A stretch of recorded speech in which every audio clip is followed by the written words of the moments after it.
হ্যাঁ, আজকে first time আসছি আর আমি জানতাম না যে এখানে এই মাজারটা। আমি ওই দিকতে আসতেছিলাম, তো ওখানে একটা সিঁড়ি দেখে কৌতূহল হলো যে এখানে কি। জি আচ্ছা, আমি উপরে আসছি।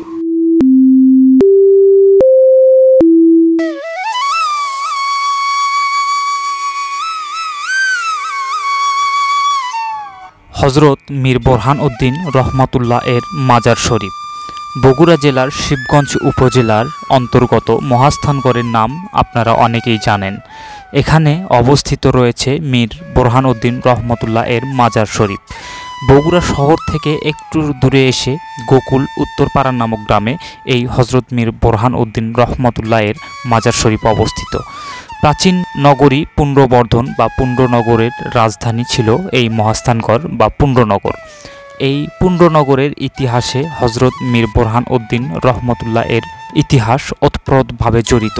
মহাস্থানগড়ের ইতিহাস থেকে হজরত মীর বোরহান উদ্দিন সম্পর্কে বিভিন্ন তথ্যই পাওয়া যায়। জানা যায় 15 থেকে 16 শতাব্দীর মাঝে হজরত মীর বোরহান উদ্দিন এই মহাস্থানগড় অঞ্চলে এসেছিলেন।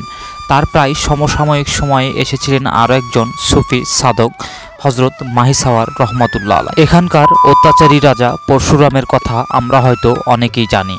কথিত আছে সেই অত্যাচারী রাজা পরশুরাম হজরত মীর বোরহান উদ্দিনের এক সন্তানকে হত্যা করে, আর সেই খবরটি পৌঁছে যায় হজরত শাহ সুলতান বলখি রহমতুল্লাহের কাছে। তার জেরে সেই হজরত শাহ সুলতান রহমতুল্লাহ আলাই চলে আসেন মহাস্থান করে এবং রাজা পরশুরামের সাথে যুদ্ধ করে তাকে এখান থেকে বিতাড়িত করে। প্রিয় দর্শক, আমরা এখন সেই হজরত মীর বোরহান উদ্দিন রহমতুল্লাহ এর মাজার শরীফে আছি। এখানে দেখতে পাচ্ছেন এক পাগলকে, ইনি মূলত সবসময় এখানেই থাকেন। দর্শক, আমরা এখানে অসংখ্য দর্শককে দেখতে পেরেছি যারা দর্শনার্থী ঘুরতে এসেছেন। আমরা একটু তাদের সাথে কথা বলতে চাই, কেন এসেছে তারা। জি প্রিয় দর্শক, আমরা এখানে কিছু দর্শককে দেখতে পাচ্ছি, আমরা একটু কথা বলতে চাই। যে আপু, আসসালামু আলাইকুম। ওয়ালাইকুম আসসালাম ভাইয়া। যে আপু, আপনি এখানে আজকেই কি ফার্স্ট টাইম আসছেন? হ্যাঁ, আজকে ফার্স্ট টাইম আসছি আর আমি জানতাম না যে এখানে এই মাজারটা। আমি ওই দিকতে আসতেছিলাম, তো ওখানে একটা সিঁড়ি দেখে কৌতূহল হলো যে এখানে কি। জি আচ্ছা, আমি উপরে আসছি। তো এখানে আসার পর দেখি যে এটা মাজার, তো আমরা এগুলো ঘুরে দেখতেছি। তো আপনি কি জানেন যে এটা আসলে কার মাজার? এটা কি জানেন? না, আমি এটা জানি না। আমি আজকে ফার্স্ট টাইম আসলাম, আমি দেখতেছি শুধু, আমি জানি না আসলে কার মাজার কি। আচ্ছা, তো কেমন লাগতেছে এগুলা দেখে? আপনার কেমন লাগতেছে এখন? সুন্দর আবহাওয়া, বাতাস হচ্ছে।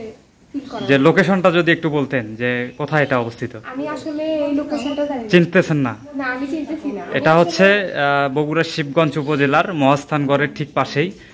গ্রামের নামটা সম্ভবত হচ্ছে পলাশবাড়ি। আচ্ছা, বুঝছেন? তো যাই হোক, দর্শকের উদ্দেশ্যে কিছু বলবেন? দর্শকের উদ্দেশ্যে এটাই বলবো যে এখানে যদি কেউ আসতে চায় তাহলে এসে তার একটা জিনিস ভালো লাগবে, যে চারপাশে গাছগাছালি, সুন্দর বাতাস, আবহাওয়া, এটা ফিল করতে পারবে।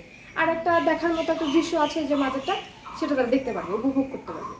জি ধন্যবাদ। প্রিয় দর্শক, দেখতে পাচ্ছেন আমরা চলে এসেছি বগুড়া শিবগঞ্জ উপজেলার মহাস্থানগড়ের ঠিক পাশেই হজরত মীর বোরহান উদ্দিন রহমতুল্লাহ আলাইহির মাজার। সেখান থেকে আপনাদেরকে দেখানোর চেষ্টা করছি।